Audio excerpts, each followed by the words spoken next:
So recently, I read a book called The Madness of Crowds by Douglas Murray.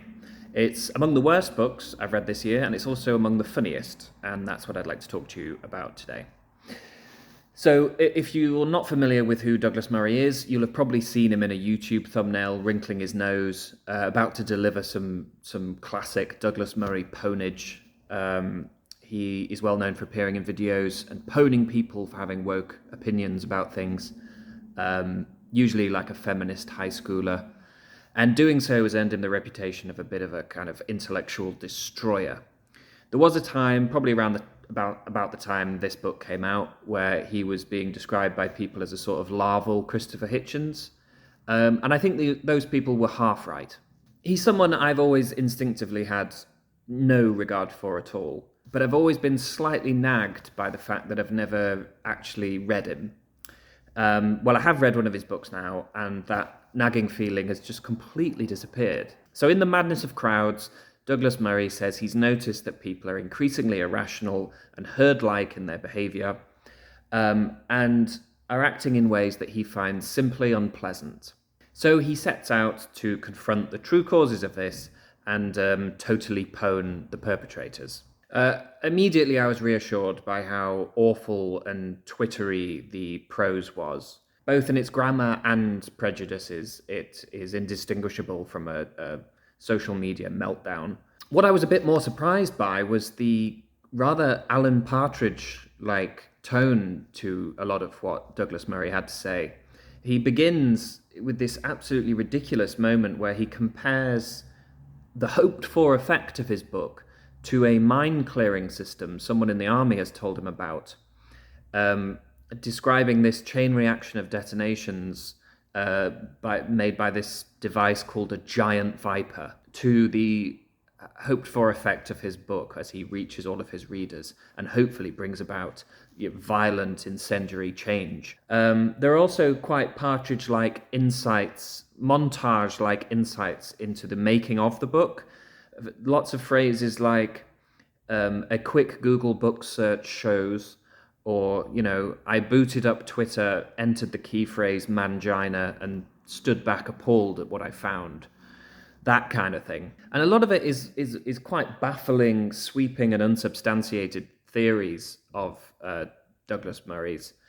For example, that gay men and lesbians don't tend to get on. There's a lot of the use of the word tend. They don't tend to get on. They both tend to deeply distrust bisexual people. And the reason straight people are sometimes unnerved by gay men, so straight men are unnerved by gay men, is that they tend to be reminded of the myth of Tiresias, who was both genders, possessed sexual knowledge from both sides of the coin, which is disturbing to the heterosexual mind. So next time you read of a bunch of thugs beating up a gay guy, remind yourself that it's probably just that those thugs have been reading up on Tiresias all day again, and saw that gay guy and beat him up, knowing instinctively how much sex with women he was having. Mad and slightly pointless feeling interludes like that are interweaved with what I could only really describe as uncontroversially basic points. Things like, we really shouldn't base our morality on Hollywood, or that being nice is nicer than not being nice. There's an awful lot of focus on what Douglas Murray finds unpleasant. He goes out of his way to say that women should be able to do what they like with their bodies, but the message from the book is clear that doesn't include things that Douglas Murray finds unpleasant. Things like actresses flashing their boobs on TV, Lady Gaga's choreography routines, Nicki Minaj in particular, he singles out as the target of a lot of critical strikes from the chinless boy wonder of woke ponage. Murray is baffled by the mixed messages women are sending out. He watches lots of Nicki Minaj videos and sees her playing a kind of goading stripper in one of her videos, teasing the male actor. And then he goes out into the world and he hears women say they don't really want to be assaulted. And he just can't really reconcile those two things. And you have to admit, that is very inconsistent of all women. Sort of like the running joke of the book really is a bit of a self-pwn, to be honest. Gradually, it is revealed just how much crap Douglas Murray watches. His case studies, the material for all of his theories, is exclusively drawn from the world of trash TV. Nicki Minaj appearances, Lady Gaga videos, late night chat crap, Sex and the City. Sex and the City leads him to demand that we consider the Vogue for stick-on nipples. Consider it, damn you.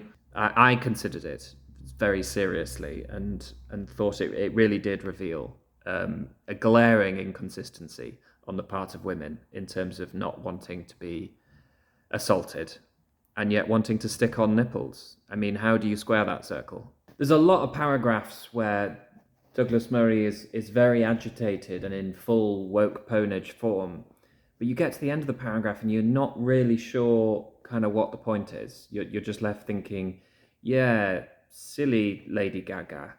Silly old Lady Gaga. He really struggles to comprehend the fact that there's just quite a lot of stupid stuff out there. He repeatedly points out that there's quite a lot of silly things get said on Twitter, which I don't know who that's gonna, rock. But in accordance with that image of the minefield, this is obviously meant to provoke a great sort of detonation or a kind of waking up on the part of us sheep-like public.